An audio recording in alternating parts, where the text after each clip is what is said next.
If you're feeling overwhelmed by what it takes to turn your Airbnb into steady cash flow, this episode is for you. Today, bookkeeping expert Sara Brather reveals the simple monthly habit that builds a rock solid financial foundation, especially for beginners. You'll learn exactly how to simplify your taxes, why relying on AI alone could hurt your profits, and the one quick financial check you can do tonight to uncover hidden cash in your rental. Stick around because mastering these basics might be the stress relief breakthrough that you have been waiting for. Sara, let's keep it plain.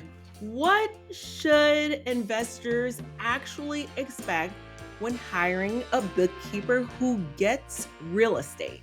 That is an amazing question. And I have consultations with people all the time who are very disappointed in their prior bookkeeper and they didn't vet them out completely and they have a ton of questions. And so I love this question and I want to get it out there more for people to be able to have a great consultation before you hire and in a way to vet your actual bookkeeper when you're going through the process. I think some big high level ones is, of course, ask them if they are familiar with real estate, what's their background in real estate. Most of real estate bookkeepers that I've met that focus on real estate investors invest themselves, and they know so much more about it. And there's not really any documentation or certification to like check or anything, but just get into a conversation, ask them about their portfolio.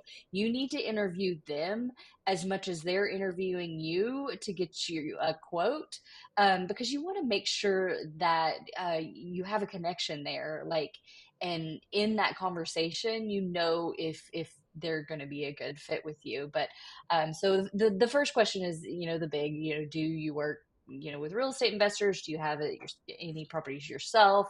And ask about that. You can even sometimes you can ask to speak to a current client that may be in a similar situation as you. There's not always an open line there because there are some, really tight confidentiality between that and the financials and everything. But it wouldn't hurt to ask for, to talk to someone that's already using you. That's a big one. Ask what their processes are like. Ask what is expected of you every month and what should you expect from them every month. Because some people, like, oh, they said they were going to do this and this, and it ended up being like half of what actually happened.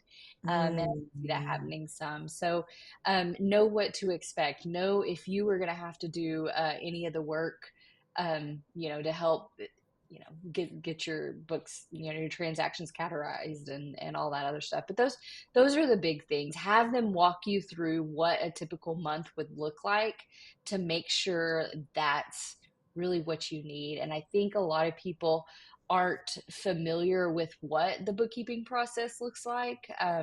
They're usually they know they're overwhelmed and they want somebody else to take it off, so they kind of go in quickly and do this and stuff. But on that, there are, a lot of companies out there that, like, oh, I can do it for $97 a month, and you are still doing most of the work, and they're doing what AI is starting to take over anyways. Oh my So I know gosh. you love AI, so um, and I could talk about that too. I mean, hopefully Yeah. one day AI will be, coming after a lot more in bookkeeping to make my job easier and everyone Yeah. else's. But yeah, there's so much there. But those are the main things: is ask about their portfolio, if they're, specific in real estate investors, and who they've helped, and everything's a big one, and their process. Those are some big things to help you get a feel for them. And in those couple of questions, you can tell their energy. You can tell if they're a good team member, because it is a relationship. It's not Yeah. it's not a transaction.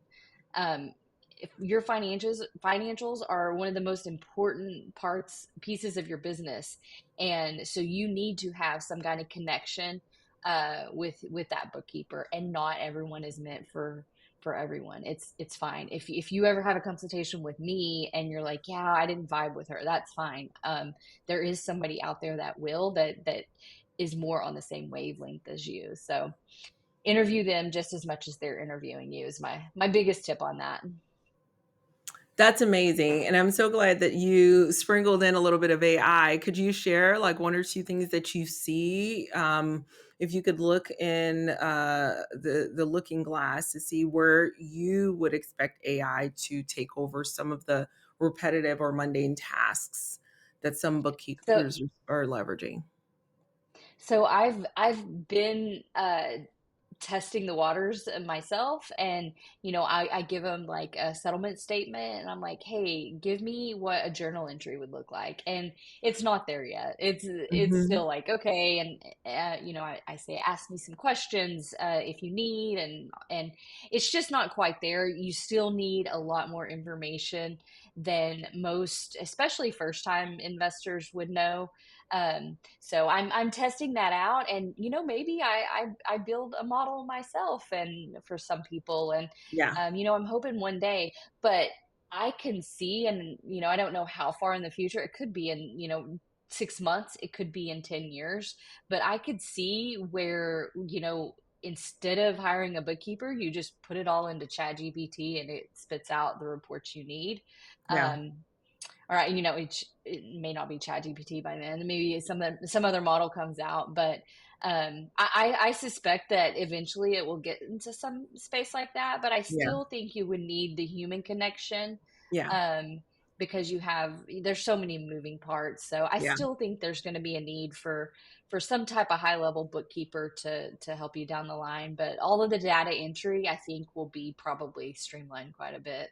Mm. So I just did a talk with hotel business owners, and I was sharing with them like the 10-80-10. That's something that Dan Martell has coined with buy back your time. So the first 10%, I do quite a bit of the heavy lifting to strategize on what it is that I'm trying to get to, like building the model. The 80%, I have the AI or the automation or the AI powered virtual assistant team. They take care of it. And the final 10%, that final output, we're still leveraging the human interaction to take a look at that final output to make sure it is as expected. And I got to tell you, we're dangerously close in, it being a 595 or a 10 and then a 90% automation, particularly with some of our market analysis tools. So we've been able to identify in every single market what are the top five avatars of guests that are coming into a market for furnished housing month to month, like those corporate contracts, leveraging AI. AI is doing all of the heavy lifting in terms of finding like the last 18 to 24 months, who's coming to a market, how many um, placements were made by certain companies and organizations, like who do you need to lean into? Whereas prior to that, oh my goodness, it took so much heavy lifting to figure out, that information, a lot of manual work, outreach, but it's getting better. And it just, my business is unrecognizable right now versus the last 6 months. That's how quickly it's moving. It's amazing. Yeah. Quick QuickBooks just yesterday put out a new AI model within their QuickBooks, and I haven't got Wow. a chance to dive deep into it. Yeah. But from what I'm seeing so far, like there's something that's still like, yeah, that really doesn't work that great. Um, Hmm. but as with everything, you Yeah. have to teach it and you have Yeah. to kind of train it. So Prune. I'm Yeah. anxious to dive into it more and see if we can utilize it a little bit better, Yeah. and streamline my back end, Hmm. and so I can spend more time doing the quality, monthly accounting meeting, and helping investors make decisions when they're Yeah. Monitoring cash flow and those kinds of things. Yeah. We want to see how's our cash on a monthly basis, which is awesome. that's I'm hoping cash flow statements are the most confusing part Yes. for somebody coming into real estate investing, because it's like they look at the profit and loss and it's like, Yeah. where'd my mortgage payment go? And it's like, well, that's on the balance sheet and da da da. Yeah. So I am hoping AI can help us build a much easier to recognize cash flow statement. Yeah. It's so it gets so confusing. Yeah, and you can probably do that over a weekend. That's how like intense it's gotten inside of our community. Like not only am I solving my business's back end problems for my rental properties, now we've transitioned to solving the actual problems for our clients using these AI tools. And it is right in our lane. So our lane is hospitality, unreasonable hospitality. That is what we do. And so some of our favorite strategies we're able to implement and build them into the AI tools so that our members have like full reign on it. So with that being said, can you tell me, Sarah, what are some of your favorite tax strategies that work for those who are just getting started with like one or two properties, or those who may have, dozens and dozens inside of their portfolio? So I always tell everyone the number one tax strategy that absolutely every single investor should be utilizing, even at one, is your monthly bookkeeping. Mm, Like, tax strategy starts at bookkeeping. Like, you can't even think about planning anything until you know what you have. And I've mm, seen people book $20,000 calls with some of the top tax strategists, and they go into it with no bookkeeping done. And it's just like, you need that information to make the decisions on where you're mm, going. So um, of course, I do bookkeeping, so that's my thing. But when you talk to a tax strategist, they do love having your books up to date, so they can see a clear picture of where you are and make better decisions with it. So I call that the number one tax strategy. That's one of my things.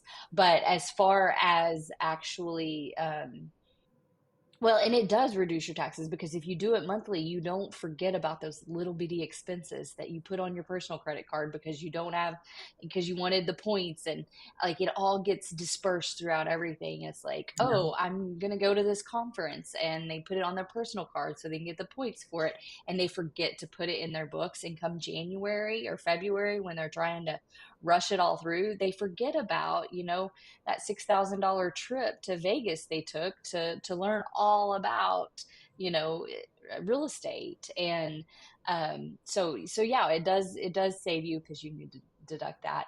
But as far as actual tax strategy, I'm partial to either the 1031 exchange or the short term rental loophole. Those are mhm. two of the things I see utilized the most. And of course, the cost segregation that goes in with the short-term rental loophole. I see that quite a bit and everything. So I love that. So if somebody's like right now, thinking to themselves, I'm more of a DIYer. When I started with just one property, I was doing it myself, and I quickly realized, oh my goodness, with it, my day to day W-2, it's going to be hard to be as consistent as possible. I got to tell you, I never ran to my desk and said, woohoo, today's my bookkeeping day. It was always the maybe later, maybe later, maybe later. And you know what? It was a hot trash mess. So, for those who are thinking to themselves, okay, I can only, imagine doing it myself for now. When would you say, Sarah, is the right time to stop DIYing it and to call on a bookkeeping team, an expert like yourself or your team?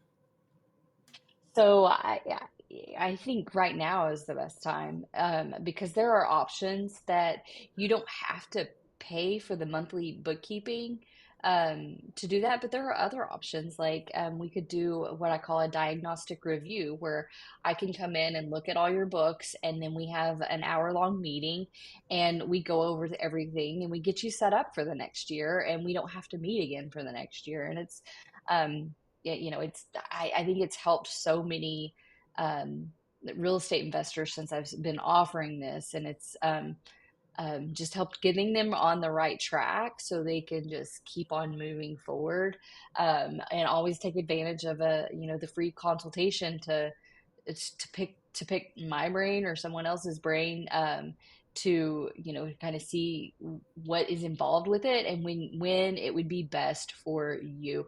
Because I mean, if you have one property that's cash flowing $100 a month, you're probably not you probably don't have the resources or even the need to, really dive into it. But it could be something, there could be something else out there. I offer a course for DIY bookkeeping Mm. to help learn how to use QuickBooks and like get down to the chart of accounts. A lot of people overcomplicate the chart of accounts when it just needs to be super simple. The IRS doesn't care that you have 105 categories. They just, if you have it in like two or three different categories of expenses, math maybe too short, but about 10 expenses, Yeah.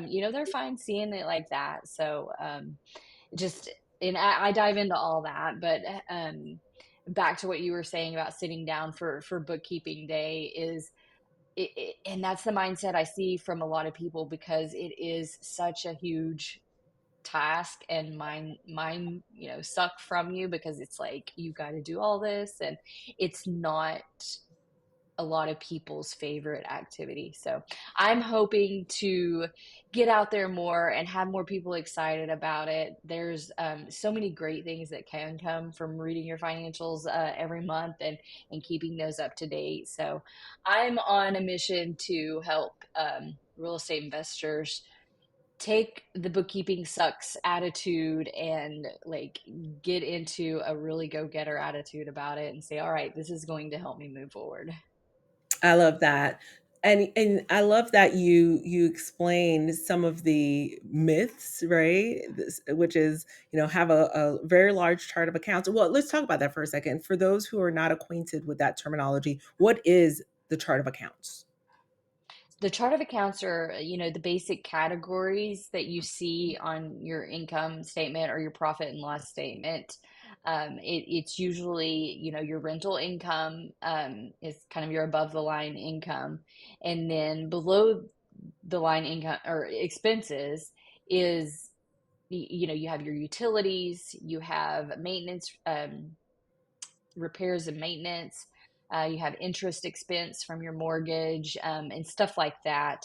And I've seen a lot of people just break those expenses down into so many different categories. And that is only for your information. The IRS doesn't care the difference between your phone bill and your electric bill and your Mm, gas bill. mm, Um, if you want to smash utilities together to simplify your life, because every day, I think a, a big chunk of it is there's so many decisions that have to be made when you do your bookkeeping. It's like, is this a utility bill? Is this a maintenance? Is this a repair? Is this, what is this? And the less categories you have to choose from, the easier and faster it is to blow through there and just stick them in there. And you don't have to look back and be like, oh, it was, what was this? And you can just put it into office expenses. If it's, from Staples or something like that, or if it's from Lowe's, you could just put it into the maintenance slash repair income, and you don't have to split it between maintenance or repair. And because some people get caught up in doing those. And once you get to, a bigger portfolio and you have 25 houses and you're wanting to see a more detail, you can separate that electric bill and that water bill, so you can look year over or month over month to see, oh wait a minute, I may have a leak here because of the water and everything. But when you're just getting started and you have one property, you probably will remember that when you're writing the check or paying the monthly water bill. It's easier to see it there. So you don't need all those categories to begin with, but just get used to the process of it. And then, 5, 10 houses later, we can start separating those out more so you can make some more management level decisions and stuff on it from there. okay, I love that. So, what would you say? And I know you talked about monthly meetings, being proactive and mapping that out. Could you give us one real world example so listeners could just copy and paste a win for tonight? Yes, absolutely. I had a client, we were looking over their month to month or we were looking over year over year. It was more of a quarterly thing, and we saw their insurance expense was at zero for the year, Mm, and we were going in monthly and looking at this, and the last year, and this was a pretty large investor. Their insurance bill was $20,000 a year, and we were looking at that and we dug into it more. And there was a clerical error. Somebody changed an email address and the bill went to mm. somebody else. And they were 5 days away from being completely canceled on their insurance. Oh my goodness. And that scheduling that meeting and having that in there and seeing the year over year and being like, okay, there's something wrong here. It's a hassle to lose it, because they were the 30 days grace period was up in 5 days, and they would have lost it, and they would have had to requote all of their Oh insurance my at higher gosh. premiums, and they would have had Mm. days without coverage, which is detrimental to it and everything, because somebody had changed the email address and it was going to an email that no one was seeing. And so yeah, we caught a huge uh, mistake like that. Oh my goodness. So being proactive, right? Yes. Sarah, oh my goodness. Thank you so much for joining us today. Can you tell the people how can they best connect with you? And we'll drop all of your information in our show notes. I love it. I mainly hang out on Instagram, rei.solutions.with.sarah, S with an H. And I have a YouTube channel, REI Accounting Solutions, um, that I try to drop some information in there. I've got some more stuff planned coming this summer, but those are the two main places I hang out. Awesome, awesome. And guys, be sure to give Sarah a follow and connect with her in all the places. Sarah, thank you so much for blessing us with these amazing gems.